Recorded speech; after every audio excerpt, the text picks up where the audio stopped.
dulu pergi ke Kalimantan, nah tahu-taunya sampai sini lokal. Nah, jadi terpaksa tinggal di luar, tinggal di kontrak di luar, makan di luar, ya kan? Paling pas kerja makanya di tempat kerja sekali aja. Nah, pas gajinya pas-pasan juga ya jebol.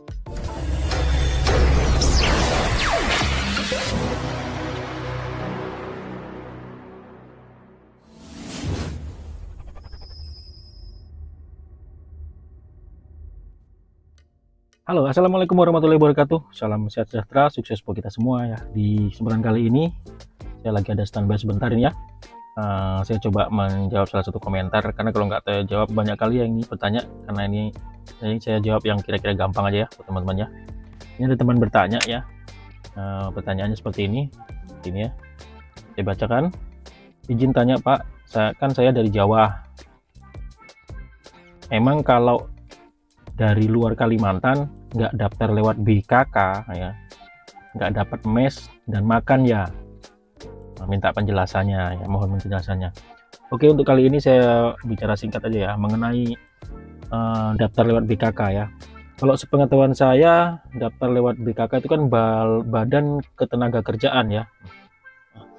Nggak semua mas, nggak semua orang lewat BKK itu biasanya, yang pengetahuan saya itu adik-adik yang fresh graduate itu biasa lewat BKK ya. Biasa lewat BKK, dia di training dulu, dimagangkan dulu, baru dipanggil ke perusahaan, ya kan?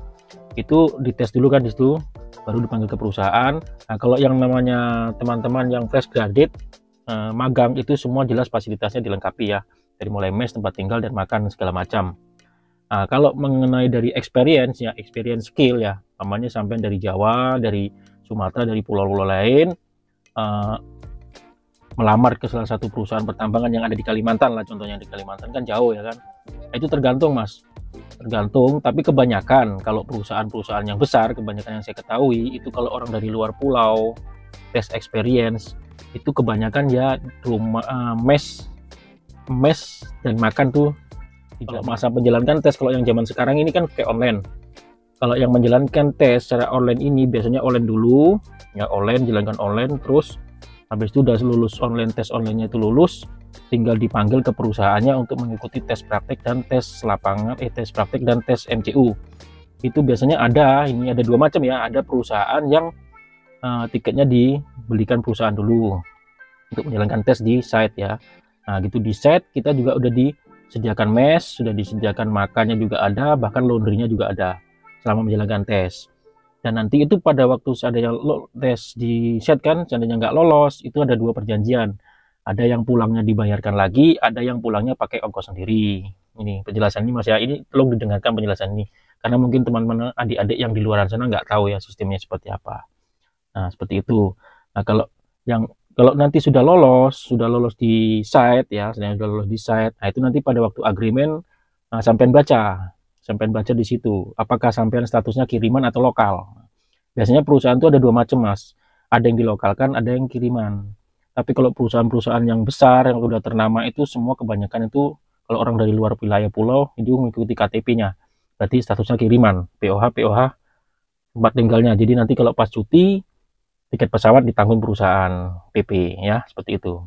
Tapi tidak semua mas ya, tidak semua. Ada juga perusahaan yang walaupun kita dari luar wilayah, terus kita masuk ke perusahaan itu statusnya dilokalkan, ada juga. Jadi tidak semua perusahaan gitu loh.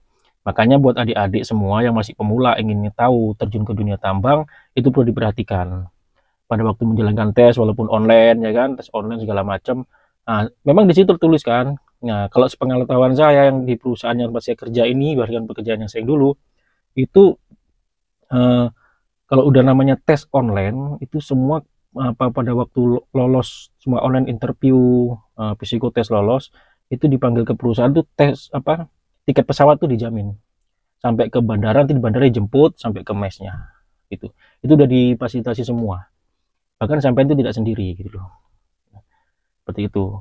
Itu semua udah ada semua lah, dananya itu sudah ada, hasilnya sudah dijamin semua, makannya, tidurnya, dan tempat tinggalnya, semua, baju sudah ada yang laundry di mesnya itu sudah ada gitu, sampai seandainya nanti lolos gitu loh. Dan pada waktu agreement dilihat, tanda tangan kontrak, dilihat, dibaca di situ statusnya kiriman atau lokal gitu. Kalau orang lokal, yaitu ada yang juga yang statusnya kiriman, ada status lokal juga. Kebanyakan teman-teman yang lokal-lokal, yang karyawan-karyawan lokal itu kebanyakan mereka apa statusnya lokal. Tapi ya kalau di perusahaan tempat saya bekerja, walaupun dia lokal, kalau dia ingin kerja tinggal di mes dipersilakan, dikasih jatah mes juga gitu. Terserah dia. Umpamanya dia dari mes dari site ya mau ke rumahnya itu sekitar 2 jam atau 1 jam perjalanan, kan tidak mungkin PP tiap hari ya kan. Entah seminggu sekali pas off dia pulang. Itu dipersilakan tinggal di mes, tidak masalah. Ada jatah dia juga di mes. Tapi tidak semua perusahaan, masih tidak semua perusahaan. Nah, perusahaan yang saya tahu seperti itu. Kalau perusahaan yang lain nggak tahu. Katanya ada juga yang tidak bisa. Walaupun dia lokal, tidak bisa tinggal di mes, ada. Walaupun dia orang dari Jawa, tetap posisinya POH-nya POH lokal. Juga ada juga seperti itu. Nah, saya mohon bisa dipahami Mas ya, untuk teman-teman yang lain.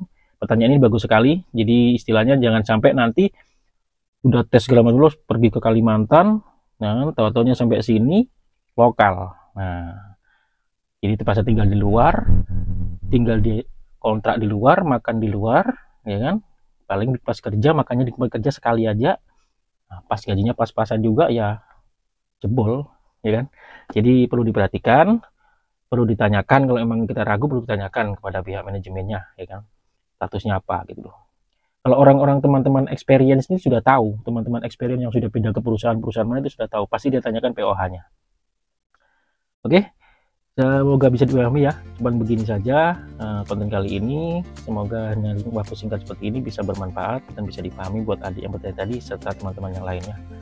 Akhirnya dulu ya. Assalamualaikum warahmatullahi wabarakatuh.